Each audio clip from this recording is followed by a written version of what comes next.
Australia, home to deadly animals, great beaches and some very unusual place names. Join me today on a tour of New South Wales, my home state, from Wagga Wagga to Wollongong and everywhere in between, as I take a look at some of the more unusual place names that we have. Do you come from a land down under?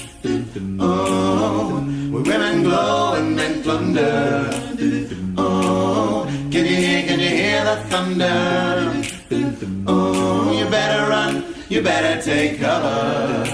Oh. New South Wales, Australia's first state. It would take a good 15 hours of non-stop driving to go from the north of the state to the south. And if you were to drive from Sydney on the east coast to Broken Hill on the western edge of the state, that'd be around 13 hours as well. It's a big place. New South Wales is Australia's most populous state with 8.5 million people and almost 5.5 million people living in the Greater Sydney area. That also means that there's a lot of empty spaces. So let's get moving. Around 5 hours west of Sydney on the Burley Griffin Way and on the edge of the Riverina is the town of Stockinbingal. Home to around 500 people, it is an important junction for wheat transportation from the Central West and freight from Western and South Australia, destined for Port Botany in Sydney. Like most Australian towns with Aboriginal names, no one knows exactly what the word Stockinbingal means. Local mythology says it means full belly, but equally it's believed that the local water supply, now known as Bland Creek, was known to the Aborigines as Tokimbiji or Tokimbingal. Somewhere in the past, someone added an S, changed a letter or two, so that the result is a word that no Aborigine nowadays would recognise. Personally, I know Stockinbingal as a great spot to have a toilet break on my way to Griffith, which is a large wine-producing area of the state and home to my in-laws. Heading further into the Riverina, and we have the major inland city of Wagga Wagga, known commonly just as Wagga. Located halfway between Sydney and Melbourne, Wagga is home to a Royal Australian Air Force Base and a Royal Australian Army Base just down the road at Kapooka.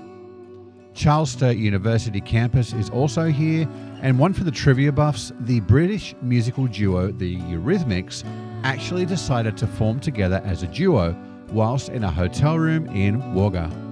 The name Wagga is derived from the local Wiradjuri Aboriginal language on whose land the city of Wagga Wagga now grows. It is widely accepted that Wagga means crow, and to create the plural, the Wiradjuri people repeat the word. Thus, Wagga Wagga translates as the place of many crows. Wagga Wagga is one of many towns in Australia that have reduplicated names, such as Curl Curl, Woy Woy, Gin Gin and Tilba Tilba, all of which are also in New South Wales. Around 230 kilometres south of Sydney on the beautiful south coast of New South Wales is the fishing town of Ulladulla. The name Ulladulla is the modern spelling of an Aboriginal word, the meaning of which is unknown. Some records show the name meaning safe harbour, but local Aboriginal elders dispute that meaning and point out that a harbour for boats is a modern idea and not one from the Aboriginals. Ulladulla Harbour is the home port of the largest commercial fishing fleet on the south coast of the state. The Blessing of the Fleet Festival has been held regularly at Easter since 1956, and this is a centuries-old tradition which originated in Sicily and has been continued by the area's descendants of the original Italian immigrant fishing community. Ulladulla is about a 3-hour drive south from Sydney and is an area that I would recommend you head to if you are looking for a more local perspective of Australia, away from the international tourist hordes, but a word of advice, stay away during school holidays, as that's when you'll find half of Sydney making their way down the south coast. The first inhabitants of Kangaroo Valley were the Aboriginal Wadi Wadi people, who had reportedly occupied the land for around 20,000 years before European settlement in 1788. The area first had European settlement in 1817 and became known for the production of Australian red cedar trees. The valley has changed very little since settlement, with reminders such as the Hampton Bridge, which was built in 1898 and is the oldest suspension bridge in Australia, serving as a testimony to the past when Kangaroo Valley was home to a flourishing timber and dairy industry. It's now home to a strong art community, many bed and breakfast style accommodations, and several festivals throughout the year. Being around 2 hours from Sydney, this is another one of the more unusual destinations should you be looking for something less touristy and out of the main areas.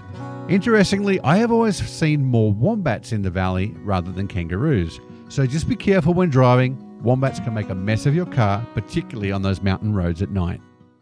Around 50 miles south of Sydney in the Illawarra region of New South Wales is the state's third largest city, Wollongong. The original inhabitants of the area are the Aboriginal Tarawal people, with the first European visitors to the area arriving in 1796, and it's a place commonly known as a steel city, given its history of coal mining and steel manufacturing. Known simply as the Gong, the name Wollongong is said to originate from the Aboriginal word Woollyunga, meaning 5 islands. Wollongong is home to various interesting suburb names as well, such as Kanahooka, Coonawarra, Warrawong and Blackbutt. If you're a surfer, then this is another spot to add to your list, with places like Sandon Point and its right-hand points to Windang Island, which can get a 15-foot swell and has some of the state's best big wave surfing. Found in the Wingecarribee Shire of the New South Wales Southern Highlands is the former town of Bong Bong. Before the first Europeans settled at Bong Bong, this land, beside the Wingecarribee River, was a very important place for Aboriginal people who had occupied the area for thousands of years. It was common for many different nations to pass through this country, including the Gundagara and Tarawal people, and these river flats provided a rich source of food, so fish, frogs and water birds, with reptiles and bird eggs and other edible animals as well, all in abundance. The name Bong Bong appears to have been derived from the Aboriginal language Bung Bung, which basically means swamps or a river that loses itself inside of a swamp. The area was settled by Europeans in the early 1800s, but ceased to exist due to the construction of a main road that bypassed it. It's now home to the annual Bong Bong picnic races, which is an off-market horse racing carnival. Now back up to Sydney, we have Rooty Hill. And for those of you in the US, this name may not sound too unusual, but when you understand the meaning of root in Australia, it does take on a meaning of its own. Rooty Hill is a suburb of Sydney. It's around 40 kilometres from the central CBD area, and it was broadly inhabited by the Darug people before European settlement. The area was named the Rooty Hill by Governor King in the late 1700s and was included in one of the 4 reserves of land for government stock runs. It is most likely that it was named after a hill of similar appearance on Norfolk Island, where the governor had been posted 10 years prior to his appointment in New South Wales. Rooty Hill nowadays is probably more famous for its RSL club, which opened in 1964 and is now known as West HQ and covers over a massive 20 acres. In the Pilliga district of northern New South Wales sits the locality of Come By Chance. It is located around 100 kilometres north of Coonabarabran in the Walgett Shire. It's a town with only 100 or so people, and it's about a 7.5 hour drive from Sydney. George and William Collis, they purchased a sheep station in the area in 1862, and they named it Come By Chance to reflect their surprise at being able to make such a purchase in the area. The town was later named after this property, and each year it attracts several thousand spectators to the Come By Chance picnic race meeting. Lastly, we end with the harbourside Sydney suburb of Woolloomooloo. This is an area that once was home to Sydney's working class, but with gentrification and redevelopment of the waterfront, it has become a much sought after area of the city.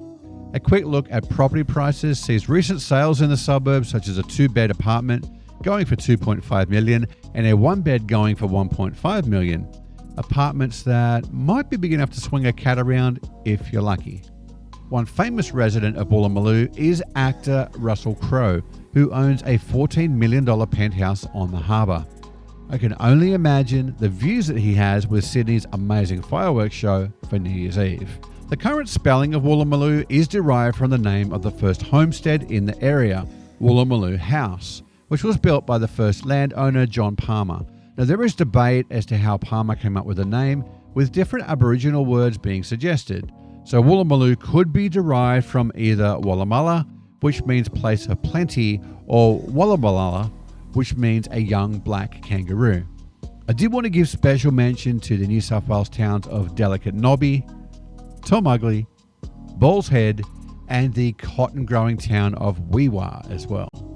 Subscribe to catch more of Australia's strangest town names in the future. Thanks for watching, and I will catch you next time on From Down Under to Down South.